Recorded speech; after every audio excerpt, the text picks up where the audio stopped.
ఆది మానవులకు దగ్గరగా ఆధునిక ప్రపంచానికి దూరంగా మగ్గిపోయిన ఖండం ఏదైనా ఉందా అంటే అది ఆఫ్రికాయే.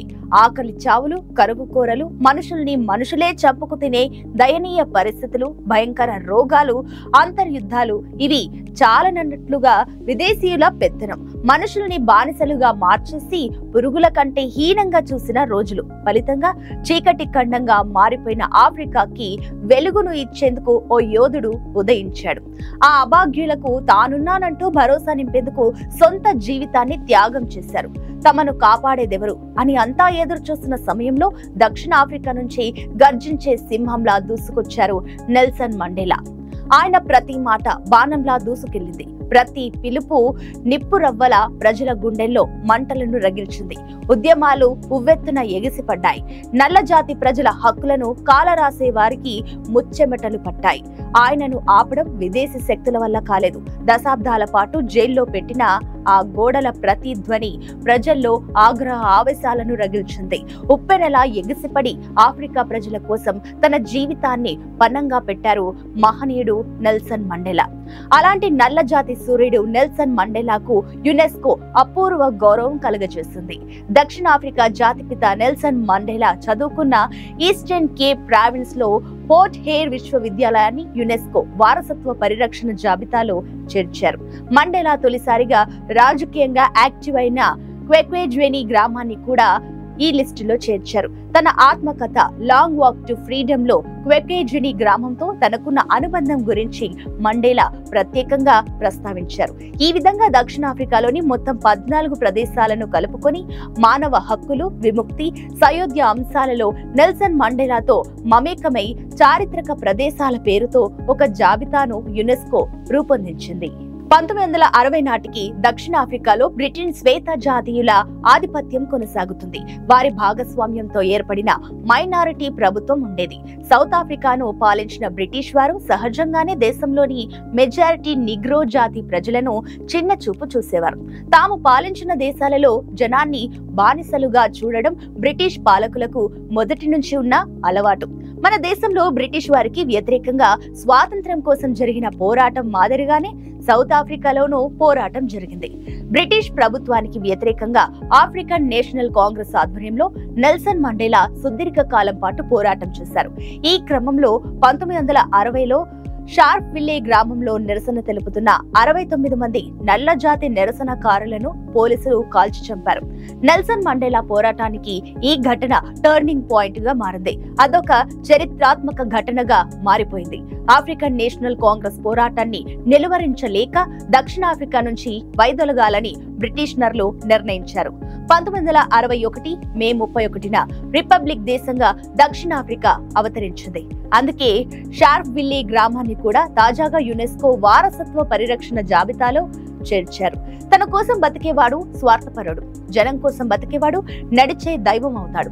అలాంటి వ్యక్తిని ప్రజలు గుండెల్లో పెట్టుకుంటారు, గుడి కట్టి పూజిస్తారు. చరిత్ర వాళ్ళ జీవితాన్ని సువర్ణ అక్షరాలతో లిఖిస్తుంది. అలాంటి వారిలో మహాత్మా గాంధీ ఎలాగో నల్ల సూర్యుడిగా వెలుగొందిన నెల్సన్ మండేలా కూడా అలాగే పేరు ప్రతిష్టలు సంపాదించారు.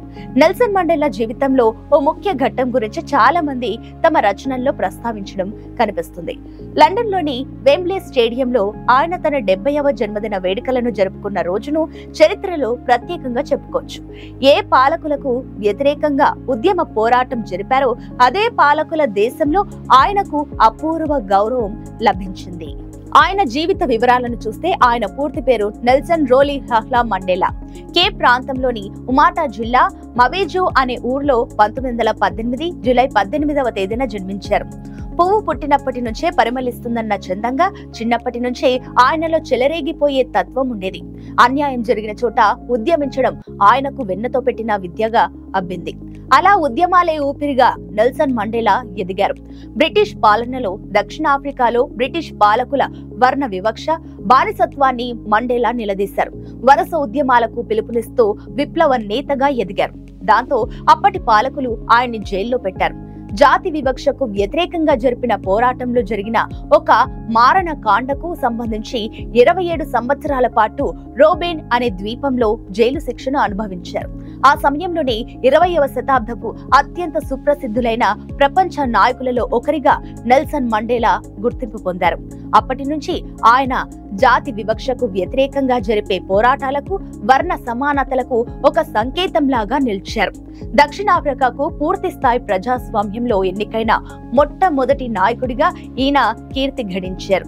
హోదాపరంగా దక్షిణాఫ్రికా దేశ మాజీ అధ్యక్షుడు కాకముందు ఈయన జాతి వివక్ష వ్యతిరేక ఉద్యమకారుడిగా ఆఫ్రికన్ నేషనల్ కాంగ్రెస్ కు దానికి సాయుధ విభాగం అయిన ఉమ్ఖోంటో విజయస్వే కు అధ్యక్షుడిగా పనిచేశారు.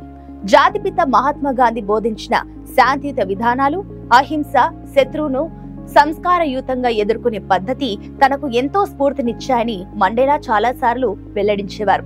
భారతదేశం కూడా మండేలాను జవహర్ లాల్ నెహ్రూ అంతర్జాతీయ సయోధ్య బహుమతితో సత్కరించింది.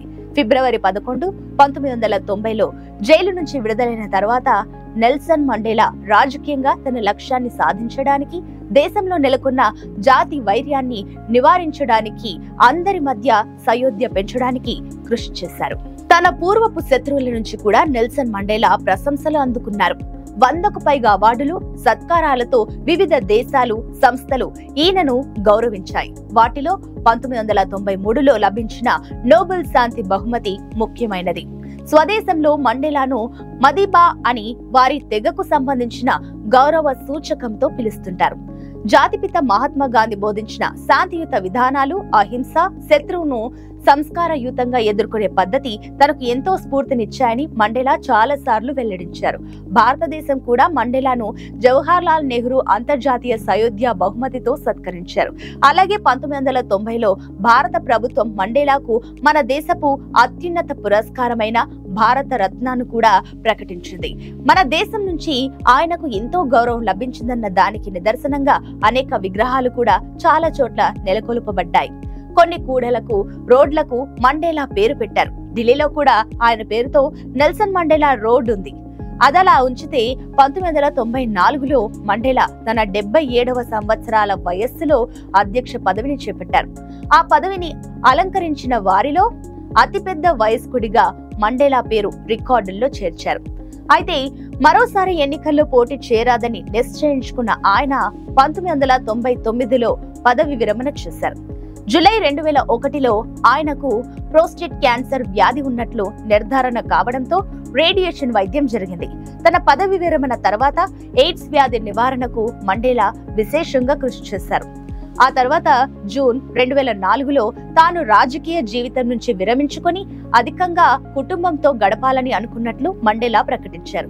అయితే ఆయన పూర్తిగా సమాజం నుంచి దూరం కాలేదు, కానీ 2003 తర్వాత తన సాంఘిక కార్యక్రమాలను బాగా తగ్గించుకున్నారు.